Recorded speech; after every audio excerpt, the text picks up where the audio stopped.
Good morning, everybody. It's Anna Kalinsky with the Anna K Intown real estate team. And we're doing something a little bit new here that I'm really excited about. And we're going to be starting to highlight small businesses and areas that we live, work, and play. And honestly, I just want to start with the people that I know and love that are crushing the small business space. And I wanted to introduce Katie Rice, who is the owner of Barcelona's VinoTeca in the Inman Quarter area in Inman Park.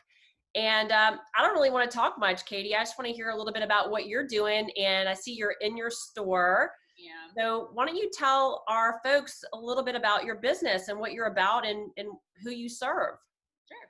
So we are a wine store that is located right in the heart of Inman Park, in the Inman Quarter building. We are surrounded by old Inman Park on one side and new Inman Park on the other, right off the Beltline. We are a wine store. Obviously, behind me you can see a quarter of what we have, that specializes in small production, specifically trying to cater to organic, naturally done wines. And we do tastings. So we are a space that we kind of built to not only just sell wine, but also educate people on new things. That's awesome. And you're like you said, you're not just a wine store. I think my awareness of you kind of this really small, unique, very intimate space in a very, very busy area. And I would come to you because you've got things that maybe somebody else doesn't have that also is also a wine store. So tell us what makes you super unique such that if people are looking for a specialty product or they're looking for a certain type of experience, they would think of your shop first. What we really try to do is focus on small production and try to find wines that maybe are only a couple cases come to Georgia. So we try to snag those up. We're really kind of hoarders in that respect too, where we You're a like to hoarder. have all the small a hoarder, yeah. Try to try to have all the smallest things we can have and share them with people. Our real objective really is to turn people on to things that they might not necessarily have. We like to have as many weird varietals of grapes as we possibly can. And every weekend we do a tasting. We feature 3 wines. It's always unique. This week we're doing Central Italy. So we're doing a Verdicchio, a really cool Lambrusco, and this crazy blend from Emilia Romagna, Italy. So that's what we like to do, is to try to have really unique things that people might not try. And then I love it when people come in and be like, you know what I really am finding that I like is Sligo. And I'm like, let's do it. That's what we like to do. So how did this store happen upon you, Katie? It really did kind of happen upon me. It was a drunk conversation that turned into a wine store. So about 6 years ago, I was talking to a friend of mine, and we were trying to plan like what would be the ideal type of wine store or business we'd like to build. And we kind of, had a couple bottles of wine and planned this whole thing out. And that conversation led to some deeper conversations that almost 5 years now. It'll be 5 years this week that we started really That's building the store. a major milestone for a small business. So congratulations. Kind of realized that it's like mid-June. That's when we really started putting it out. That's when the building was built and ready to go, and we started like buying furniture and sourcing wine. And I was pregnant, and it was rough, but here we are 5 years later.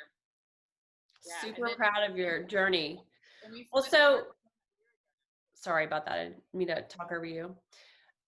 Tell us really quickly about if you have any events or if you do any sort of like private hostings of any sort of events, because right now, obviously, we've just come through this really dark time where probably you couldn't serve a lot of people and probably most people wanted to be drinking a lot of wine during this time.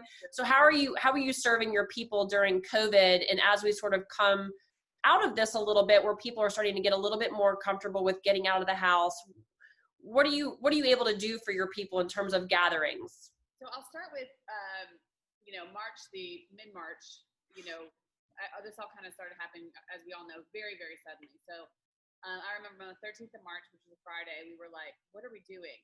And by the 15th, we shut the doors, essentially, and kind of had to adapt to that.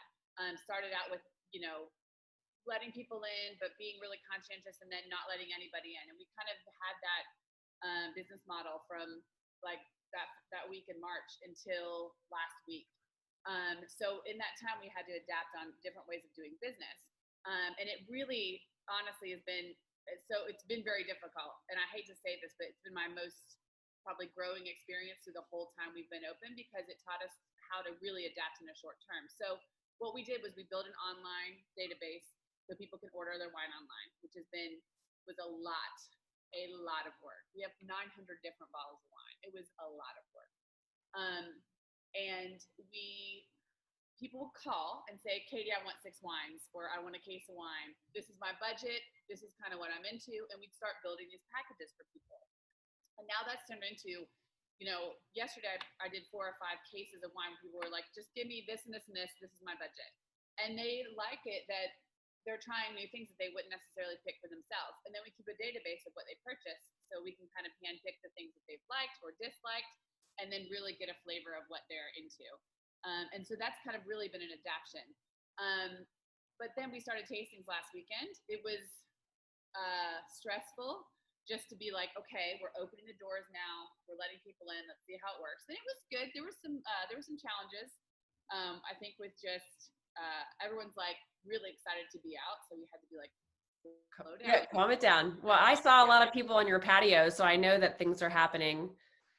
But you said something which I really appreciate. I want to point out to anybody that's watching is that you're like a wine curator. You don't just come in and buy wine that you like. You're really someone who's great at consulting around people that have an idea of things that they might like, but you're broadening their horizons to help them.